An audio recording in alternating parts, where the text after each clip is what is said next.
What's happening, my future debt-free millionaires? This is Zach Edwards with another episode of the Debt-Free Millionaire Podcast and the Personal Finance course. As I was telling you before, we're going to be doing a little bit of fillers. This is actually a chapter that we decided to add as actually week 3. So this is week 3, day 1. So in week 3, we're going to be talking about employment. The first thing we're going to talk about is very important. This is, I'm not employed. How do I prepare? How do I get there? But before I do that, I want to fill you in with just a little bit of what's going on right now in the economy. So let's talk about employment in the economy right now and the different things that make it go up and make it go down throughout the economy. Okay, so first off, I want to talk about earnings. Okay, so all those that think, hey, I don't need to go to college to get a really good career. You're exactly right. You don't need to go to college to get a really good career. But this, if you look at this statistic, this is the average of what, sorry, not the average, it's the median. So take off the two extremes on the both sides. This is everything in between. This is the average of those things that are in between. So it's called medium. The medium of usual weekly earnings. So in usual weekly earnings, if you don't have a high school diploma, you're making about $708 a week. Compared to if you get a high school diploma, you're earning about $200 more at $900. $899 to be exact. We're not going to be exact. We're going to get very close to it. But yeah, I don't want to be counting out all the numbers and such. So some college or no degree, but you're at least went to college, started going to college, it'll jump you about $100 there. That's pretty good. I mean, still it's $100 more than you'd be receiving each week, which means you'll be making about $400 to $425 more a month by getting that degree. Okay, now, as soon as you get your associate's degree, it jumps up, but not as much as you'd think. Really, this is interesting. It only jumps up about $66. $66 from having some college time but no degree to having an associate's degree. That's not much of a difference. So for all workers, the average worker makes about $1,170 per week. So up to an associate's degree, you're still not earning the average of what all workers make. If you get a bachelor's degree, this is when it increases fairly dramatically. And this is why we say if you want to go to college, at least get a bachelor's degree, because it will give you a more, not guaranteed, but a better chance of making more money. Because the jump is, again, associate's degree is 2 years. If you put in 2 more years, you're making $500 more a week, which at the end of the month, that's about $2,000, about $2,500 more than you would be if you just received an associate's degree. Okay, now, if you were to get a master's degree, it's not much of a jump. It goes from, again, $1,500 to $1,737. So it jumps up about $240. So that is it's a jump, but it's not as much of a jump between associate's degree and bachelor's degree.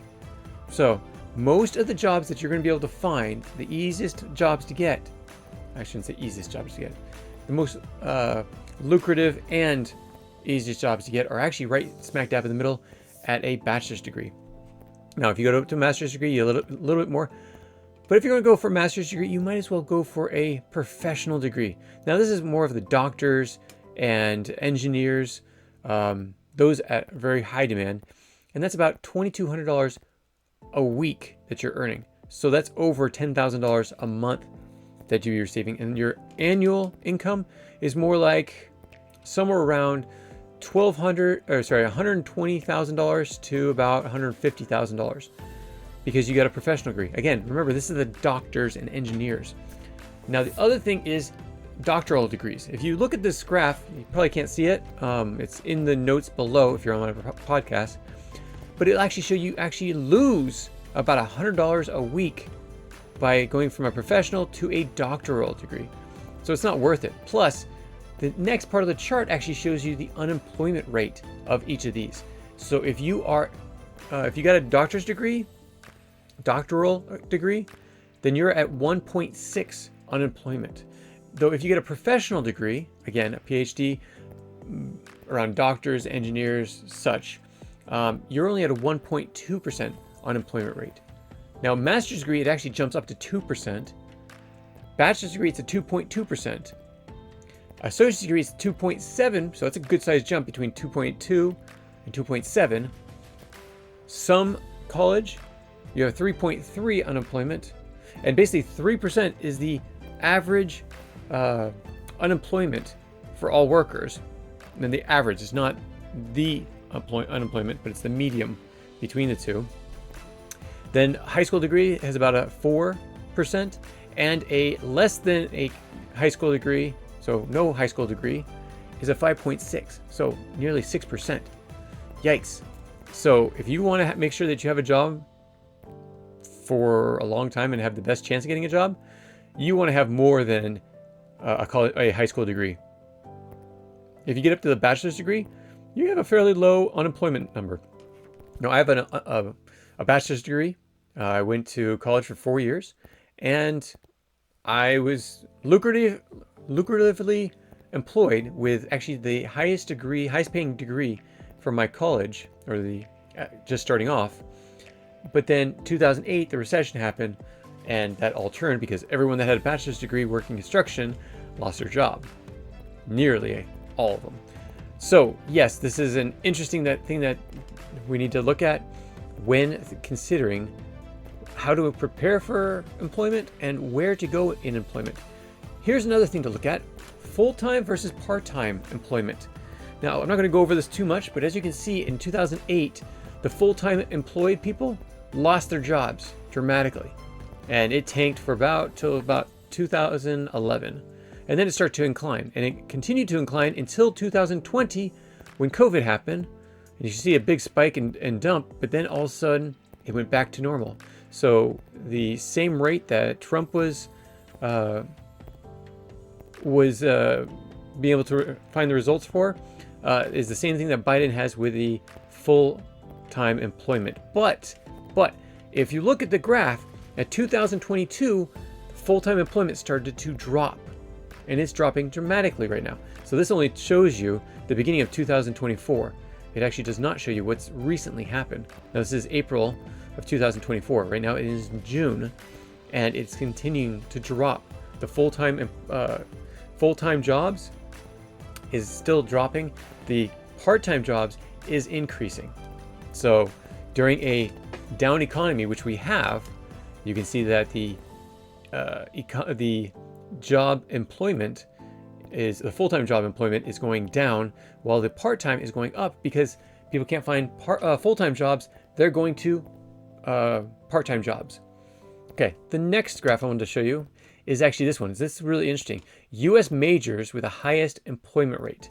Okay, as you can see, the employment rate for art history is actually not that high. Wait a second. Underemployed is when workers are working less than full-time. So let's see. Oh, okay. Unemployment rate. Art history. Interesting enough. Art history is an 8% unemployment. Yeah. Okay, sorry. 8% unemployment. Okay. Then the underemployment rate is a 62.6. Underemployment is horrible because you might be doing art history for part-time or as contract work. Your underemployment, meaning you're not fully employed or having the full hours, 35 plus, is at 62.3. Liberal arts, underemployment is 56, and the unemployment rate is 7.9%. Fine arts is 55%, and the unemployment is 7.9%. Now, this is an interesting one. Aerospace engineering. Now, this one actually just took a hit because of what's happening with Boeing and the layoffs that they've had to do. And like NASA's not doing things with aerospace as much. Everything's going private, so they're being very structured in how many people they hire on. But that has a 7.8 unemployment rate. Ouch. And underemployment rate, though, it only has a 17.9. So that's good at least. History, so not art history. History, 7.5 unemployment rate. Wow. The rest of it is basically going down. Underemployment 53%. English language 6.6 unemployment rate. Mass media 6.3 unemployment. And here's an interesting one. Physics is a 6.4% unemployment rate, so unemployed, while the underemployment is 31.2. Okay, now continuing. For commercial art and graphic design, this is one I did not expect, because at least up until AI, I thought they had plenty of jobs, but I guess this is actually taken in February 22nd, 2024, and right now their unemployment rate is 6%. You know why that is? It's because there's so many people trying to get into commercial art and graphic design. So many people are there, and now as AI increases and gets better, they're going to have less jobs. So that might not be the right industry for you to get into. Sociology. Now this one's an interesting one. A lot of people that go into psychology actually start with sociology, and they have a 5.5%. But it is not psychology, because those are actually at high demand right now because of people having mental health struggles right now. There are so many mental health struggles that those that are psychologists, counselors, therapists, they're all in very high demand right now.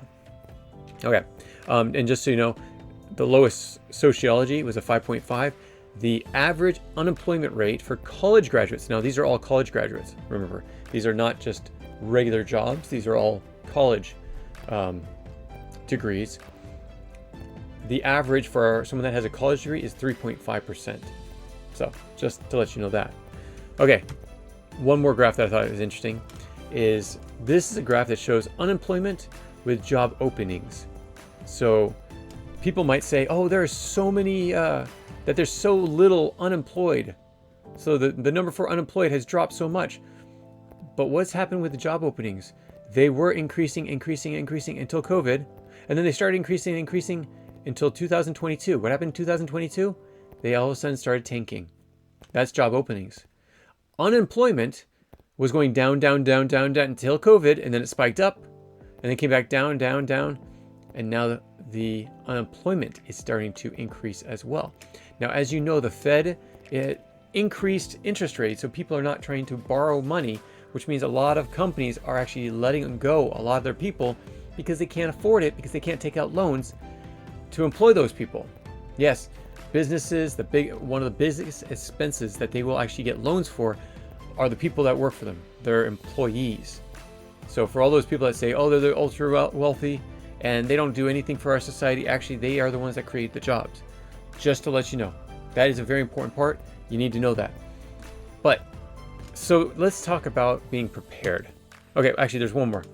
This one comes from Indeed.com, employment specialist website. Employers are becoming less likely to include education requirements in job postings. This is really interesting. Okay, so no educational mention. So those are job postings that have no educational mention. 2019, it was at 48.4%. January 2022, it is now 52.4%.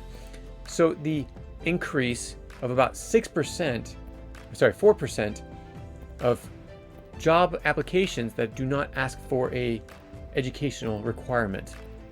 Now, those that ask for the high school diploma was at 27.1%. It is now down to 25.9%.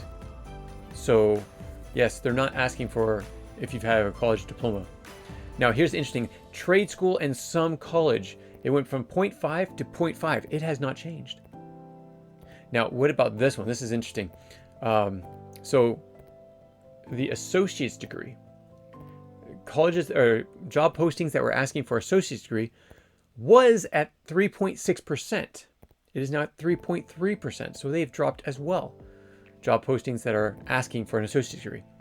Bachelor's degree, it used to be 20.4%, and now it is 17.8%. Why is that? It's because those are the low-hanging fruits of the jobs that are available right now. In 2008, what happened was, when the first set of people were laid off, they got all the low-hanging fruit, all of the jobs that were still available. What happened the second one? The second wave of layoffs, those people got what was left over. By the third layoff, that was my position, we didn't have any jobs. There are like no jobs available. So at this point, it's not just that the employers are asking less. If the employers are, if it was like the average job, if all the jobs stayed exactly the same, it's not that they're not asking like they used to be asking. No. Think of it this way. There are less jobs out there for higher degrees. Right now, those jobs, if they've let you go for a reason. They don't have the money to afford you. So all the jobs that are left over are all the low-hanging fruit. The ones that don't need an education, or don't need a high school diploma, or don't need a trade school, actually trade schools stay the same, but don't need an associate's degree. And the trade schools create the welders, the electricians, the plumbers, those types, those are trade schools. Degrees, history, art history, huge unemployment.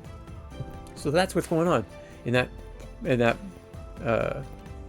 you need to understand that when coming up to figuring out your degree. Now, again, this is because we're in a down economy. When the economy comes back, maybe during another new administration, maybe in a few years when the interest rates come down, who knows? But let's talk about college. Okay, consider this. Consider you go to college and you go get your PhD. And let's go with doctorate, because as you know, with a PhD, you're actually starting to lose money that you'd get weekly. So I could go to school for 8 years, and then 3 years with the residency. That would be 11 years. I'd be 30 years old by the time I get out of my education and start earning a paycheck. At the same time, what if instead of that, you decide to go for, let's just say, a bachelor's degree? A bachelor's degree, that's a great one to do. You're going to earn about $50,000 to $60,000 a year coming out of college. Maybe say $40,000 to $60,000 a year coming out of college. Now, here's the thing. If you decide, I want to get a degree and then I want to start making some money. So you go to school for 4 years. You're 23 years old. Means you have 7 years before the doctor would have come out of the residency. 7 years to make money so that you can be making the same amount as the doctor. So this is what you do. You say, I'm going to save up for 2 years. If you're married, you're going to save up about $100,000 because you're making $50,000, she's making $50,000, but you're going to live off $50,000. So you save $50,000 per year, so that 2 years, you're going to have $100,000. If you're not married, you say, I'm going to save $50,000. I'm going to save $40,000. Let's say $30,000 because I need to live. So I'm going to live off $30,000, and I'm going to save $30,000. Over 2 years, you're going to save about $30,000. Let's just say you didn't want to save that dramatically. You're going to live off $40,000, and you're going to save $20,000. Maybe pick up some side jobs. In those first 2 years, you make enough money to buy a house. Let's take my house for instance. It's a duplex. So it's a little bit different than most houses that you'd buy to turn into a rental. So I buy this duplex. I make about $2,000 a month. No, sorry, I make about $1,900 a month off this house. But I pay for the mortgage about $1,100 a month. So make about 18, pay about 11. So I have $700 a month that's being accumulated every month. So what happens? 700 times 12 months. 700 times 12 months. And this is nothing happens. Nothing happens with the house. So if that happens, then I'm making about $8,400 a year. So let's just say I made a little bit better return. I made about, because I'm paying really high interest rates, I made about $10,000 a year. Because as soon as interest rates go down, I will refinance and I'll be making over $10,000 a year. Now, $10,000 a year times 5 years. That's an extra $50,000 that I've earned over that time period. Well, that $50,000, I'm going to actually spread out into, and any money that I save from a personal, I'm going to buy 2 more houses. So I made $10,000 a year for the first house. The next house, I make another $10,000. Maybe it took me 2 years to do it. So I'm at 3 years before the graduate, the doctor will graduate from his residency. So I'm making another $10,000 a year at that point. So $20,000 a year to add to my, let's say at this point, it's about $70,000, $60,000 to $70,000 because I got a bachelor's degree. So I'm making $70,000 a year plus another $20,000 a year from the two houses. I'm making $90,000 per year. So then 2 years later, I'm still 1 year before the doctor graduates, I buy my third house.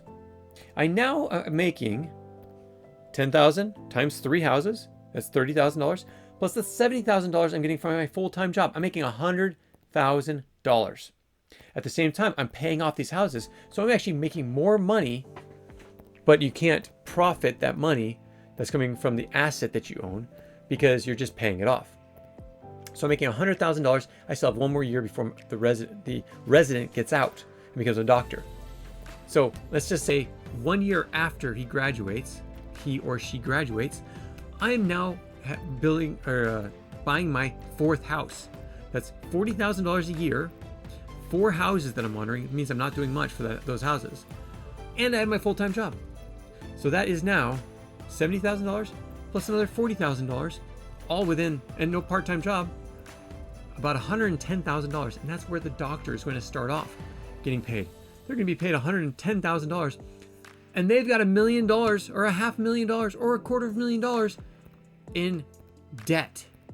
The lawyer that comes out, same thing, but no residency. They're coming out at 8 years. So at 8 years, they're making as much as more than you are.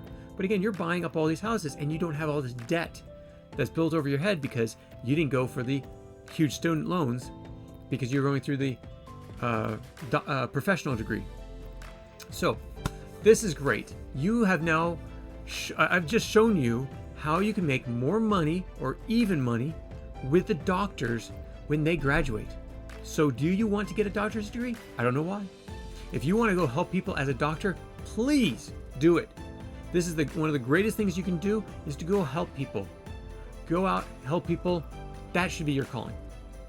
But if you're trying to make more money and you want to be more financially savvy, more financially stable, then it's not going for the PhD. It's being intentional with the money that you get. But at the same time, going for a bachelor's degree is probably a good thing, or even an associate's degree. If you start off without a college degree, you're starting off a step lower than everyone else.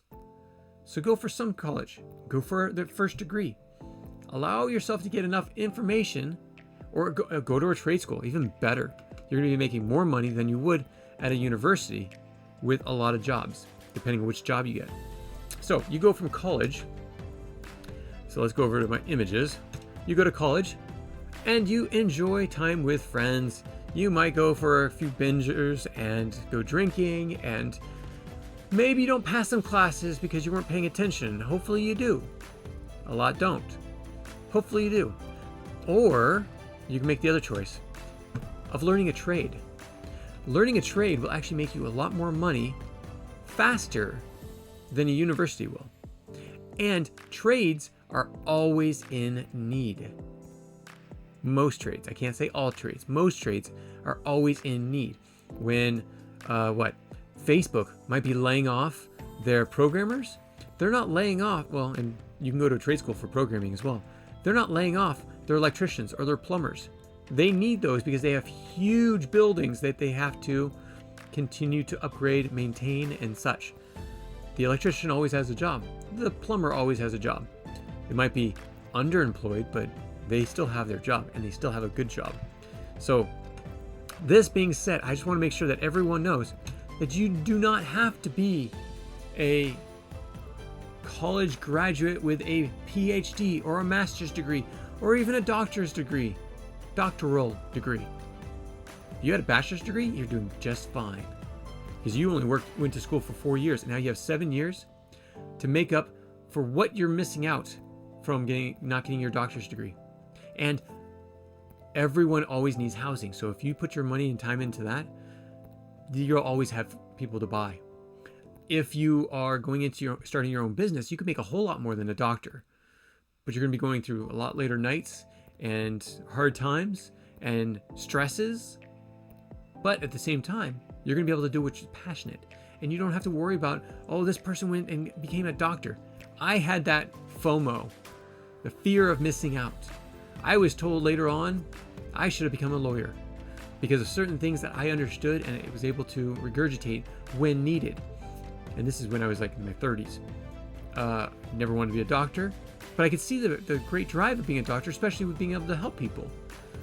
But again, if you are trying to make money to retire well, or to start a business or buy rentals, you don't need a doctoral degree. You don't need a PhD. You don't even need a master's degree. Throw those to the side. If you want to have a good retirement and be able to take care of your family, a trade school is just as good. Getting a associate's degree, getting a bachelor's degree, those are all great things because they will get you where you need to be. And they'll get you the money that you need to make in order to take care of your family.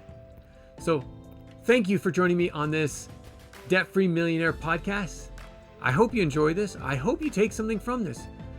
This whole week, we're going to be talking about employment. And that includes where to go for the employment. We're going to actually do an activity with you and walk you through all the steps of how to find jobs. So stay tuned. We got more to come. And tomorrow will be a shorter day. I don't think we have as much information, but we do have some very important information. So come back tomorrow. We will talk to you soon. Thank you so much. Take care. Bye.